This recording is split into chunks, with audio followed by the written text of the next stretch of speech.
These delightful 18 cards I hold in my hand make up the print and play solo board game of Zelda, The Palm of Time, a retheme of the 2018 Portal Dragon game Palm Island, designed by John Melting. This was rethemed by Board Game Geek user Hepburn 3D, rules adapted by Tavo Gutierrez. In this game you'll be doing general Zelda things of gaining enough hearts to defeat Ganon, going through dungeons, collecting items, using items, and going to the shops. This game, however, as in the original version of Palm Island, is a card game that's played entirely in your hand. So to call it a board game is a bit of a stretch really. That's the main twist of the game. There's also a flip in the game, as each card has a physics-defying 4 sides to use. To play the game, you need to gather each of the game's 17 dungeon cards and orientate these so the starting symbol of a compass is at the top of each card. Then you shuffle all the cards together and place a time tracker card at the end of the deck. To take your turn, you slide one card down so the top half, or active area, of the first 2 cards is showing. Then you take one of 4 actions, paying any costs associated. The first action you can do is store a resource, be it a bomb, a key, or a rupee. You can store up to a total of 4 cards. These resources are used to pay for actions. So for an example here, on the first card we can see as we start the game, Link has opened a chest and there's a rupee inside. Since this rupee came from a chest, it's a free action. For my first action, I'll store this rupee from the chest by turning the card 90 degrees clockwise and putting it at the back of the deck. For turn 2, I'll slide the top card down to reveal the active section of the next 2 cards, where I can take the second or third type of action. These are rotating and flipping cards. We can see there are arrows on the card at the exits of the room.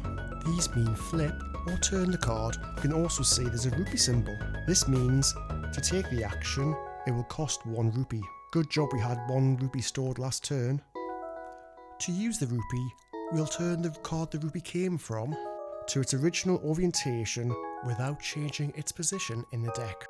When you use the rotate or flip action, change the orientation of the card and move this to the back of the deck. Next time we see this card, it'll now be worth 2 rupees. There are shop cards where you can exchange resources to get more or better ones. If you're stuck, you can discard the top card and move this to the back of the deck. Eventually, through rotating and flipping the cards, you'll start to see that some cards have hearts showing. This is how you win the game. What you need to be doing is turning these cards and flipping them so eventually you have a total of 20 hearts showing on all your cards. You have 8 days to achieve this. As per a lot of Legend of Zelda games, there's a bit of time travel going on. Thankfully, in this game, time only marches forward in a regular fashion, which is much easier to track than it could have been. Each time you take an action, a flip, a turn, a discard, you move the card to the back of the deck. Eventually, you'll come to the time tracker card. When you see this, take the action showing on the card to move time on.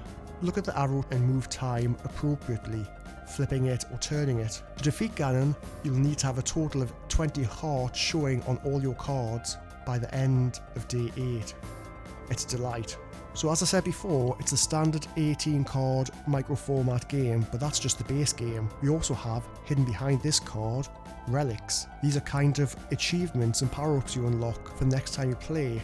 Once unlocked, these relics can be shuffled into your deck or offer a starting bonus. You can see here, you can get the Spirit Medallion if you end the game with all your cards upgraded to level 2. Looking at the Spirit Medallion, this gives you 1 key and 1 free rupee when it comes up, which is a great help. It's really nice thematically.